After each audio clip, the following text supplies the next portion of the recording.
My daughter destroyed evidence for a murder case, and I've never been prouder. My 23-year-old daughter Ivy got arrested for breaking into the police precinct and burning evidence for the Richardson murder trial that was supposed to start the next day. The detective's voice was shaking with rage when he called me at 2 a.m. while I was dead asleep in bed. Your daughter just destroyed 6 months of work and ruined the biggest murder case this city has seen in a decade, and we have her on camera pouring gasoline on evidence boxes in our secure storage room before lighting them on fire.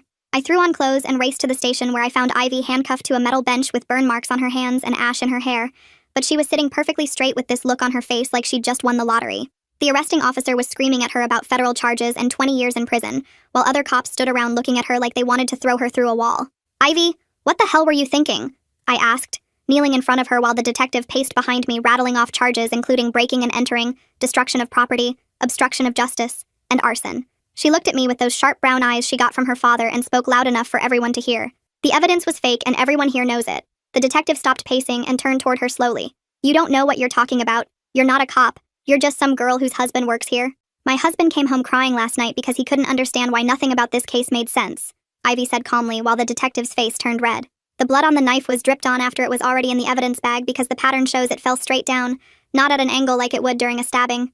I felt my stomach drop because an innocent man had been sitting in jail for 5 months waiting for tomorrow's trial. The other officers in the room were starting to shift uncomfortably and exchange glances.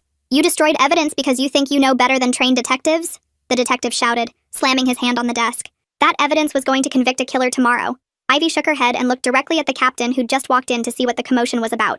Captain, the fingerprint on the knife belongs to someone who can't even hold a knife properly because of nerve damage in that hand from an old injury. The captain's face went pale and he stepped closer to Ivy while the detective started sweating. How could you possibly know that? Because my husband looked up the suspect's medical records tonight when he couldn't sleep, Ivy said. And then she turned back to the detective. But that's not why I burned the evidence. Everyone in the room went silent and I could hear my heart pounding in my chest as Ivy continued in that same eerily calm voice. I burned it because when I broke into this building tonight, I went to your office first and found something interesting. The detective lunged at Ivy, but 2 other officers grabbed him while he screamed that she was lying, that she had no right to be in his office, but Ivy just kept talking. You had the real evidence hidden in your desk showing who actually killed Richardson, and you've been getting paid $50,000 a month to frame the wrong person.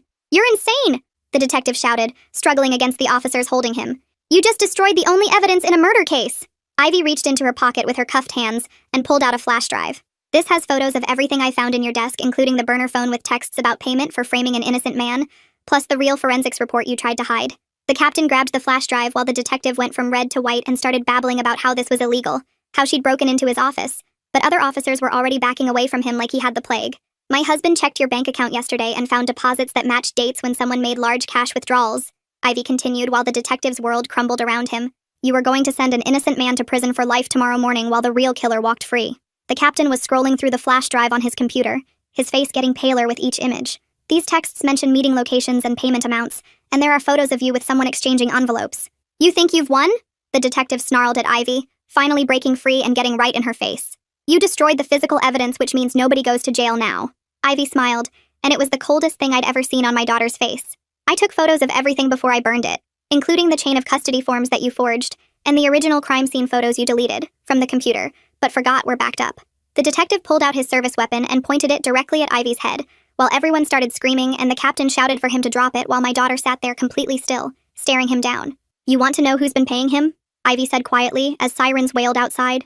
Check the security footage from the night Richardson died and you'll see Officer Walker's patrol car at the scene 2 hours before the 911 call, and he never logged it. Everyone turned to stare at the officer by the door who'd been silent this whole time, and his face went completely white as he reached for his own weapon while backing toward the exit. The captain's voice cut through the chaos as he screamed for everyone to drop their weapons, while Walker's hand moved toward his holster. I grabbed Ivy's shoulders and yanked her down hard just as Walker pulled his gun free. Officers dove behind desks and filing cabinets while the detective pressed his weapon harder against my daughter's temple. 3 officers rushed Walker from different angles and slammed into him at once. His gun went flying across the floor as they crashed into the wall together. Walker was screaming that he was being set up while officers pinned his arms behind his back. The detective started backing toward the wall with his arm around Ivy's throat now. She stayed completely still like she knew any movement might make him pull the trigger. My heart was beating so hard I thought it might explode out of my chest. The captain moved slowly toward the detective with his hands raised. More officers poured into the room with their weapons drawn and pointed at the detective. Walker was face down on the floor now with 3 officers on top of him. He kept yelling that Ivy was lying and that he didn't kill anyone. The detective's hand was shaking as he held the gun to my daughter's head. I could see sweat running down his face while he looked for an escape route. The sound of boots thundering up the stairs made everyone freeze. SWAT officers burst through the door with rifles raised and red laser dots appeared on the detective's chest. He looked at all those guns pointed at him, and his whole body started shaking.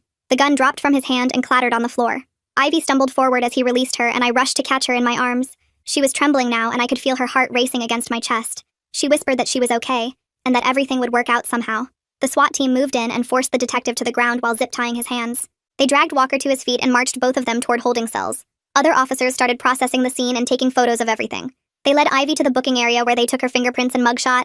The charges kept piling up as they typed them into the computer. Breaking and entering, arson, obstruction of justice, destruction of evidence, and more. I pulled out my phone and started calling every lawyer I knew at 3 a.m.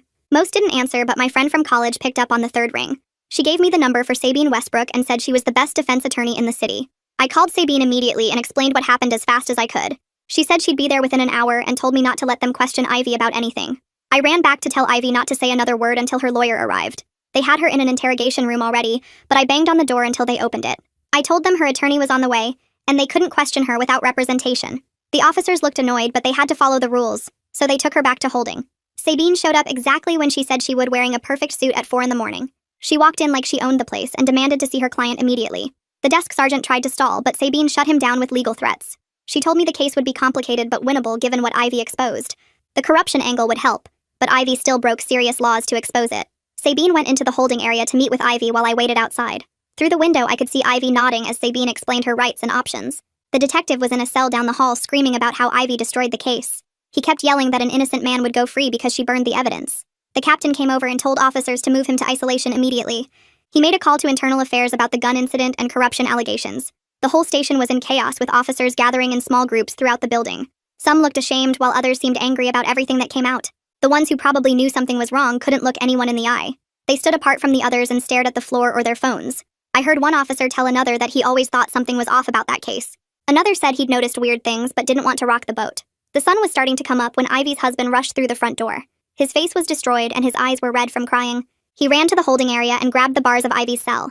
He kept saying he never thought she'd actually break in when he told her about the problems. He was crying and apologizing while holding her hands through the bars. She told him it wasn't his fault, and that she made her own choice. He said he should have gone to Internal Affairs himself, instead of just complaining at home. The captain was at his computer making copies of everything on Ivy's flash drive. He burned multiple disks and sealed them in evidence bags with signatures and timestamps.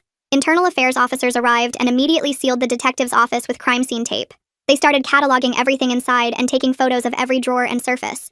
I felt a tiny spark of hope watching them work so carefully. Maybe the truth would actually matter, and the real killer would face justice. The desk sergeant came over and told me the bail hearing was scheduled for 9 that morning.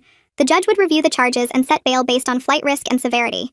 My stomach churned thinking about the possible sentences Ivy could face. 20 years for arson alone plus everything else could mean life in prison. All for doing the right thing and stopping a corrupt cop from framing an innocent man. Sabine pulled me aside near the vending machines and explained that Ivy was looking at 20 years in prison for the arson charge alone. She said cooperation with the corruption investigation might knock that down, but there were no guarantees with federal charges involved. My legs went weak and I had to grab the wall to stay standing. 20 years meant my daughter would be 43 when she got out. Sabine kept talking about sentencing guidelines and mandatory minimums while I watched Ivy through the glass, still sitting straight in her cell. My phone started buzzing and the screen showed an unknown number calling from a local area code. The woman on the other end introduced herself as Jessica Conrad from the city paper and asked if I had any comment about my daughter's arrest. She said someone inside the department had leaked the whole story, including the corruption allegations. I wanted to tell her everything about the fake evidence and the innocent man in jail, but Sabine had grabbed my phone and ended the call. She told me not to talk to anyone from the press until we had a better handle on the charges. Within an hour, my phone was ringing nonstop with reporters from every news outlet in the state trying to get a statement. I turned it off, but then they started calling my work number and my sister's house looking for me. The story was already online with Ivy's booking photo next to headlines calling her either a hero whistleblower or a dangerous criminal who destroyed evidence. People in the comments were arguing about whether she did the right thing or should rot in jail forever. By noon, there were 3 news vans parked outside my house and reporters knocking on my door every few minutes. I watched from the window as they interviewed my neighbors who all had opinions about Ivy, even though most of them barely knew her. A man in a dark suit arrived at the station and introduced himself as Lieutenant Raoul Shepard from Internal Affairs. He immediately took control of the scene and had officers seal off the evidence room with fresh tape and new locks. He pulled the captain into a conference room and started going through every log and record related to the Richardson case. 2 more Internal Affairs officers showed up with boxes and started collecting everything from the detective's desk and computer. Shepard seemed competent and thorough, which gave me a small bit of hope that someone was taking this seriously. He interviewed every officer who'd worked on the case and made them sign sworn statements about what they knew. The next morning, a prosecutor showed up wearing an expensive suit and carrying a leather briefcase that probably cost more than my car. Ian Pacheco from the district attorney's office announced he'd been assigned to prosecute Ivy's case personally. He told Sabine he planned to seek maximum charges despite the corruption she'd exposed because destroying evidence was never acceptable. Sabine's face went pale and she pulled me into the hallway to explain that Pacheco had a reputation for being completely rigid about the law. He'd sent a mother to prison for 5 years for stealing formula for her baby, because theft was theft in his book. My small hope crashed into nothing, as I realized Ivy might actually spend decades in prison for doing the right thing. The bail hearing happened that afternoon in a packed courtroom full of reporters and curious citizens. The judge listened to both sides argue about flight risk and danger to the community, before setting bail at $200,000. That meant we needed $20,000 for a bondsman to get her out while we waited for trial. I emptied my savings account, which had $8,000 I'd been saving for a new roof. My sister wired me $5,000 even though she could barely afford it with 3 kids in college. I sold my mother's wedding ring to a pawn shop for $2,000 and borrowed the rest from my retirement account. The bondsman counted the money twice before agreeing to post bail, but warned me that if Ivy missed even one court date, we'd lose everything. They processed her release papers while I waited in the lobby watching other families go through the same horrible process. Ivy finally walked out still wearing the same clothes from the night before with bandages on her burned hands. She hugged me tight and I could feel her shaking even though she was trying to stay strong. In the car, she told me she'd noticed the blood patterns were wrong weeks ago, when her husband showed her crime scene photos at home. She'd spent every night after he went to bed researching blood spatter analysis online and in library books. She'd learned about cast-off patterns and impact angles and how blood behaves differently on different surfaces. She knew with absolute certainty that the blood on the knife had been planted after the fact. She'd tried to convince her husband to report it, but he was scared of losing his job and their health insurance. She'd finally decided she had to act when she realized the trial was starting, and an innocent man would go to prison forever. Lieutenant Shepard got warrants for the detective's bank records and all his electronic devices within 2 days. Sabine heard from a source that they'd found multiple bank accounts and a safety deposit box nobody knew about. The investigation was moving faster than usual, probably because every news outlet in the state was covering the story. Jessica Conrad published her first article about the case, focusing on the chain of custody problems in the Richardson evidence. She didn't take sides but laid out a timeline showing how evidence had been logged and relogged multiple times with different officers' signatures. The article made the police department look either incompetent or corrupt, and probably both. That evening, Ivy's husband came to our house and admitted to Sabine that he'd accessed the suspect's medical records without authorization. He'd used his access to the department computer system to look up information he shouldn't have seen. Now he might face criminal charges too for violating privacy laws and misusing government databases. I felt sick watching him cry at my kitchen table while Ivy held his hand and told him it would be okay. The next morning, I drove to the courthouse alone because Sabine wanted to meet with the prosecutor first. I parked in the garage and walked through the metal detectors where officers stared at me with cold eyes. A big man in a suit stepped in front of me near the elevators and blocked my path completely. He introduced himself as a union rep and said families who turn against cops don't do well in this city. His breath smelled like coffee and cigarettes as he leaned close to my face. I pulled out my phone and started recording while he kept talking about accidents that happen to people. He said cops protect their own and people who forget that learn hard lessons real fast. My hands shook, but I kept the phone steady as he described what happens to snitches. He grabbed my wrist hard enough to leave marks and told me to think about my family. I yanked my arm away and walked past him while he called me names I won't repeat. Lieutenant Shepard was already in the captain's office when I got upstairs to find Sabine. Through the glass door, I could see the captain sweating while Shepard took notes on a tablet. The captain kept wiping his forehead and pointing at files spread across his desk. Shepard showed him something on his tablet that made the captain's face go white. They talked for another hour while I sat in the hallway checking my phone every few minutes. Sabine finally arrived and told me the arraignment was starting in 20 minutes downstairs. The courtroom was packed with reporters holding notebooks and cops in regular clothes filling the back rows. Ian Pacheco stood at the prosecutor's table arranging papers while looking serious and focused. They brought Ivy in through a side door wearing an orange jumpsuit with her hands cuffed in front. She stood straight with her shoulders back while the judge read through the paperwork. Pacheco listed the charges in a loud, clear voice that echoed through the courtroom. Breaking and entering, arson, destruction of evidence, obstruction of justice, and tampering with physical evidence. Each charge carried years in prison, and Pacheco made sure everyone knew the maximum sentences. Ivy said not guilty in a strong voice when the judge asked for her plea. The judge set a preliminary hearing date and denied Sabine's request for reduced bail.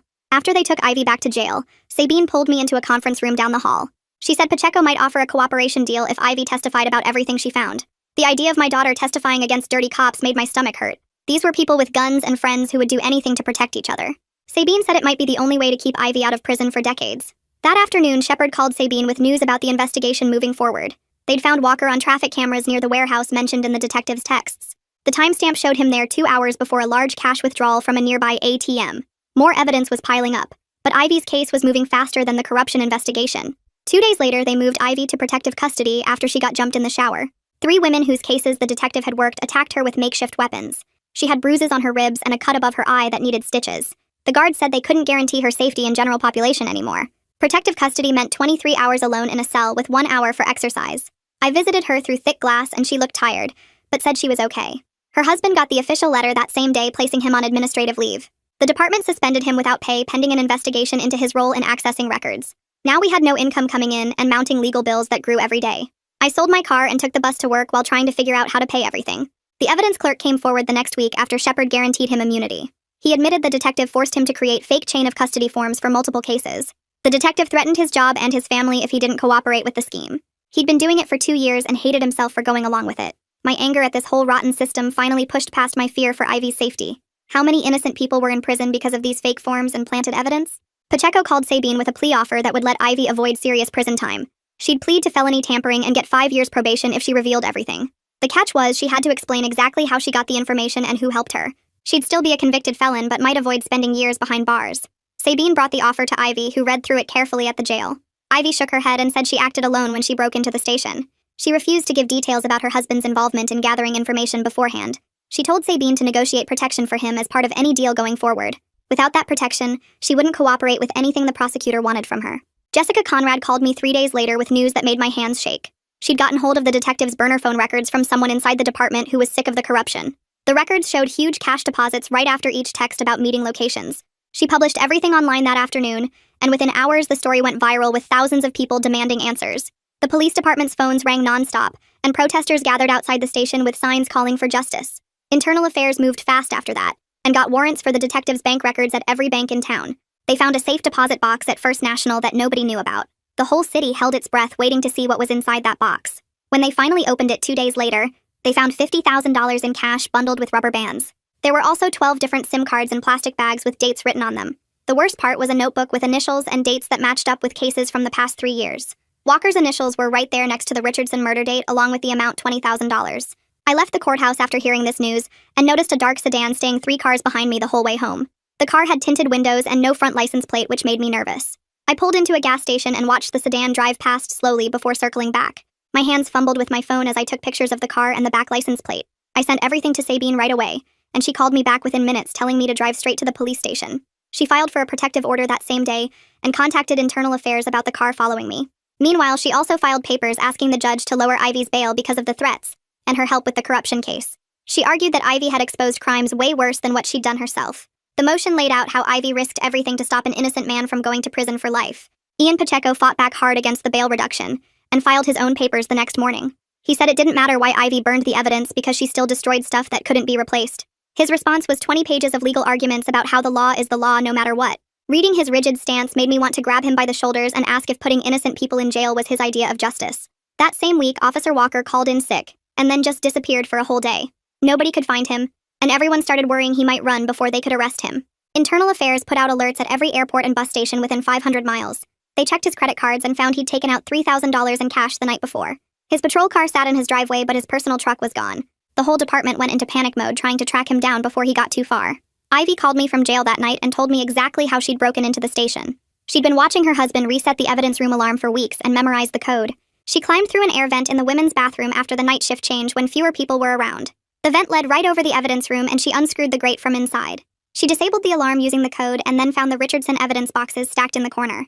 After taking pictures of everything, she poured gasoline from a container she'd brought in a backpack. She said she threw up in the parking lot afterward from nerves, but would do it all again to save that innocent man. 2 days later, Lieutenant Shepard came to interview Ivy with Sabine sitting right beside her. Ivy stuck to the facts without adding extra details or trying to make herself look better.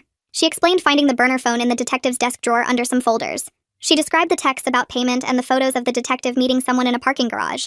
She showed Shepard where to find the backup files on the precinct computer that the detective thought he'd deleted. She gave him passwords and file names and explained how the blood evidence had been tampered with. Shepard took notes for 3 hours while Ivy answered every question calmly and clearly. She never tried to justify what she did or paint herself as some kind of hero. The legal bills kept piling up and I ran out of money fast with no income coming in.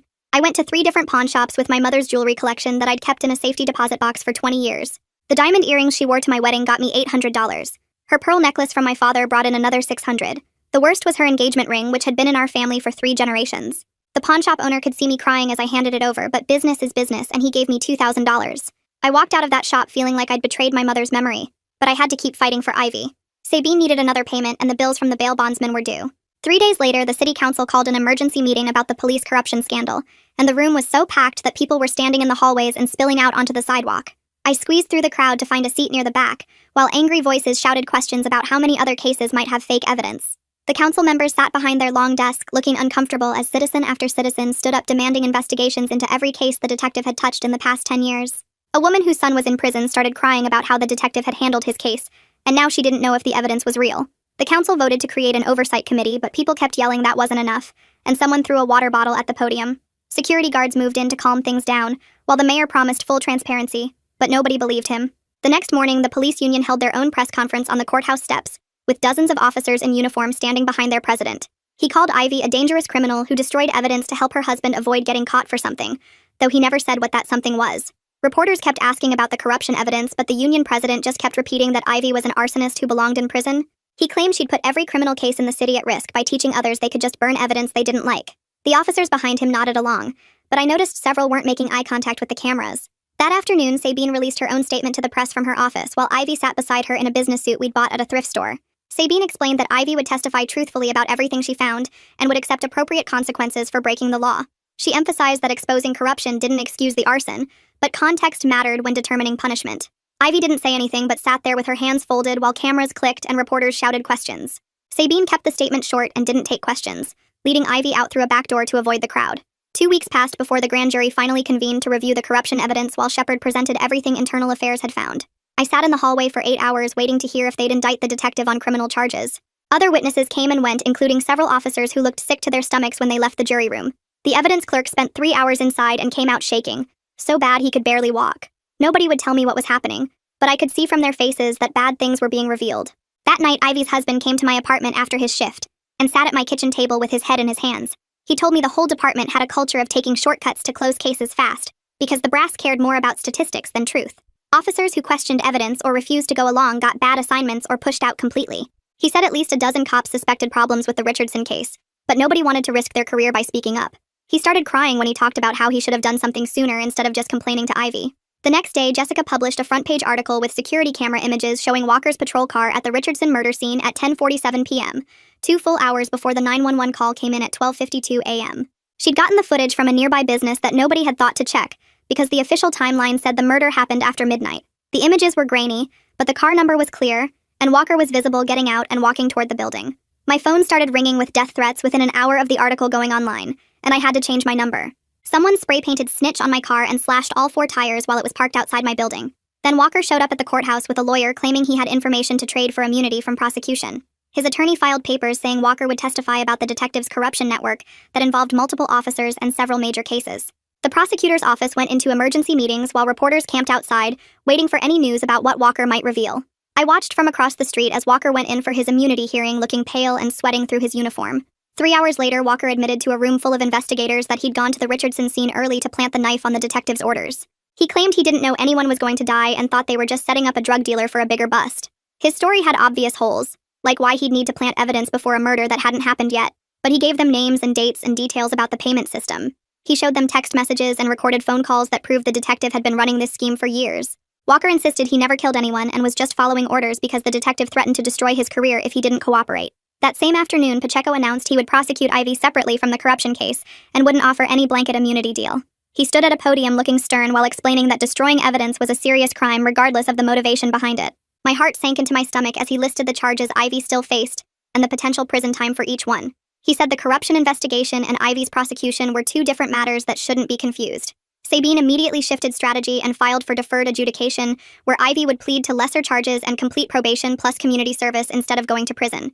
She argued that Ivy's actions, while illegal, had exposed massive corruption and saved an innocent man from life in prison, which should count for something. The deal would mean Ivy avoiding jail, but having a criminal record unless she completed everything perfectly, and even then she'd need to petition to get it expunged.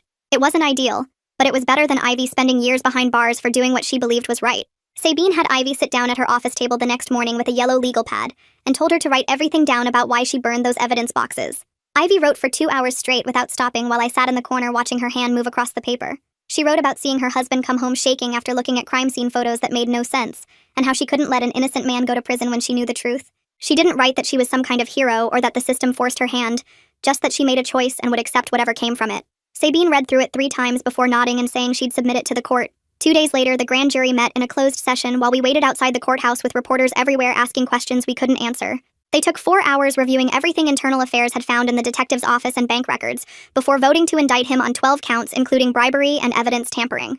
The bailiff came out and announced the indictment while Sabine squeezed my hand so hard I thought she might break it. That night, I watched on the news as 6 police cars pulled up to the detective's house, and officers walked him out in handcuffs while his neighbors stood on their lawns recording with their phones. He tried to cover his face, but the cameras caught everything, including him stumbling on his front steps because his hands were cuffed behind his back. I sat on my couch eating cold pizza and feeling something close to satisfaction for the first time since this whole mess started.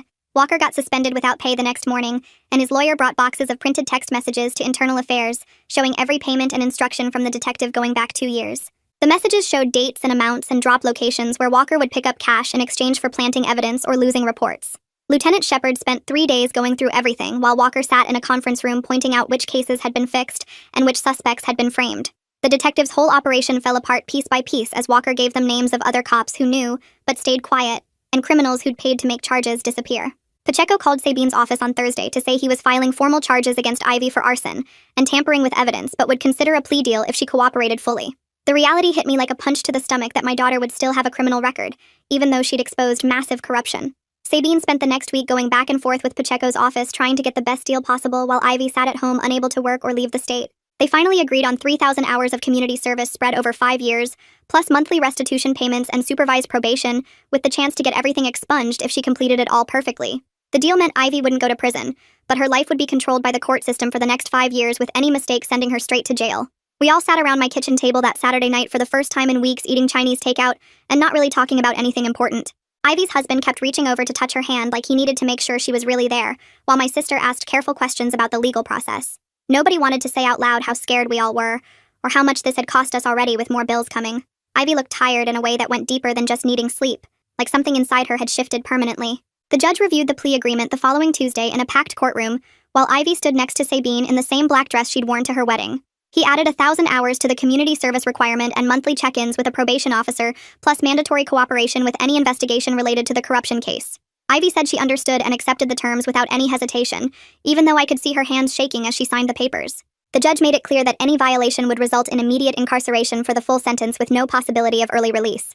After court, Ivy signed more papers agreeing to testify whenever prosecutors needed her for any case connected to the detective's corruption network. She'd have to relive this whole thing over and over in different courtrooms for different trials, but she told Sabine she was ready to tell the truth as many times as necessary. The captain held a press conference that afternoon announcing new evidence handling protocols including random audits and mandatory oversight for any case involving more than $50,000 in seized assets. He stood at the podium looking older than I'd ever seen him, talking about rebuilding trust and learning from failures, while reporters shouted questions about how deep the corruption went. Small changes that might prevent another detective from destroying innocent lives, but wouldn't undo the damage already done.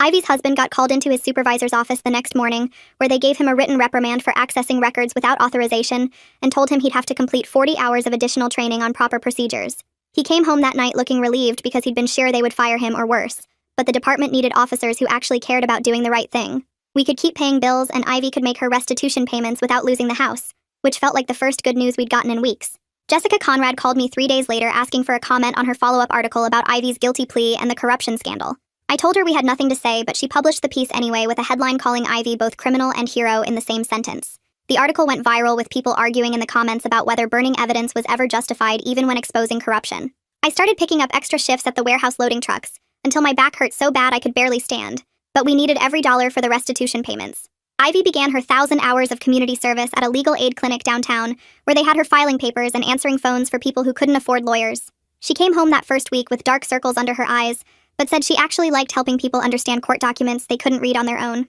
We sat at the kitchen table with bills spread everywhere, working out a payment plan that would take 5 years to complete if nothing went wrong. The clinic supervisor called me after Ivy's second week saying she was doing great work and had already helped 3 families fill out forms for housing assistance.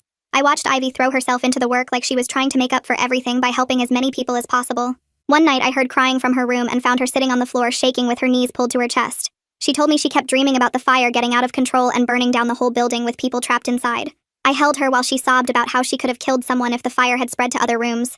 We sat there on her bedroom floor until the sun came up, and she finally stopped shaking enough to eat some toast. The detective's lawyer called Sabine that afternoon saying his client would take a plea deal forfeiting his pension and testifying against other corrupt officers. He'd serve 5 years minimum in federal prison, which seemed like nothing compared to what he'd done, but at least he wouldn't walk free.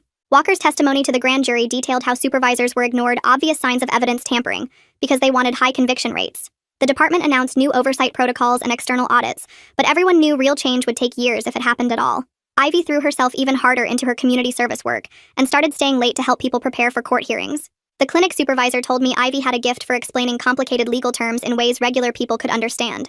3 months passed with Ivy working 60 hours a week between her regular job and community service while I worked doubles to keep up with bills. The detective got transferred to federal prison in another state after threats from other inmates whose cases he'd worked.